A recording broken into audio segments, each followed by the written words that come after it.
تو بعض لوگ پھر یہاں پر کہتے ہیں نہیں اس ولایت سے مراد خلافت سے مراد یعنی وہ مسند ہے. مسند کا کیا مطلب ہے؟ یعنی ظاہری طور پر چند سال آپ حکمران ہو. علی اس سے بہت اونچے ہیں کہ چند دنوں کے لیے کسی اقتدار کے منصب کے وہ محتاج ہوں. علی اس سے بہت اونچے.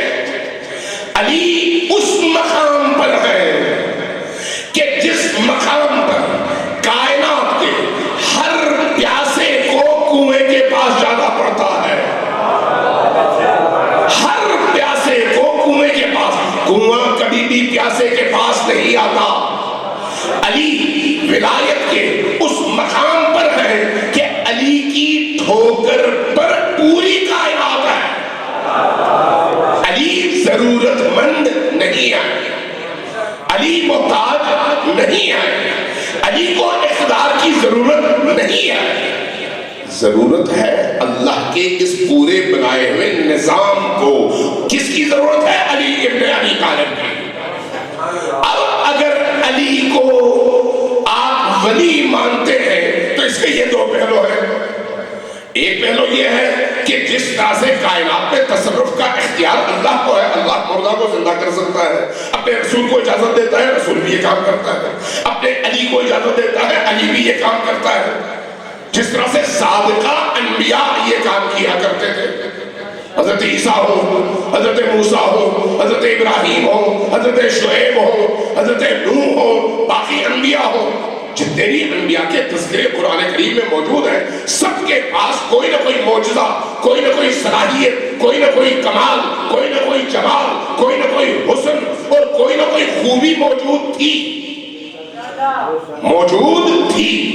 اب اللہ تبارک و تعالیٰ نے جو آخری نبی بنا کر بھیجا, اس نبی کو گزشتہ 1,24,000 تمام انبیاء کی تمام بہترین خصوصیات کا مرکز اور مرقع بنا کر ان سے زیادہ وہ صفت اور وہ کمال عطا کر کے نبی کو کمال تک پہنچایا اور ہمارا نبی بنایا. کمال تک پہنچانے کے بعد اب اگر حضرت یوسف کا حسن ہے اور پوری دنیا میں وہ حسن معروف ہے, تو اگر وہی حسن نبی کے حسن کے سامنے آ جائے تو اسی طرح چھپ جائے جس طرح سے چاند سورج کی روشنی میں چھپ جاتا ہے. یہ میں مثال دے رہا ہوں آپ کو کہ سمجھ سکیں کہ گزشتہ انبیاء کی خوبیاں اور کمالات نبی خاتم میں کس طرح سے جمع ہیں. اب یہ جو نبی خاتم میں وہ تمام خوبیاں جمع ہیں, کیا وہیں پر سٹک اور رکی ہوئی ہیں؟ نہیں. اللہ کے رسول نے اعلان کیا ہے کہ جو بھی اللہ کے حکم سے میرے بعد اس امت کا ولی بنے گا, یہ ساری خصوصیات, یہ سارے کمالات وراثت کے طور پر اس کی طرف منتقل ہوں گے. اس لیے ہم زیارات میں پڑھتے ہیں, زیارت وارثہ میں آپ پڑھتے ہیں, کربلا والوں کی زیارت ہے, آپ کیا پڑھتے ہیں؟ السلام علیکم یا وارث آدم, السلام علیکم یا وارث نوح, السلام علیکم یا وارث ابراہیم. ہر نبی کا نام لیتے ہیں, کہتے ہیں کہ اے حسین آپ ان تمام انبیاء کے وارث ہیں.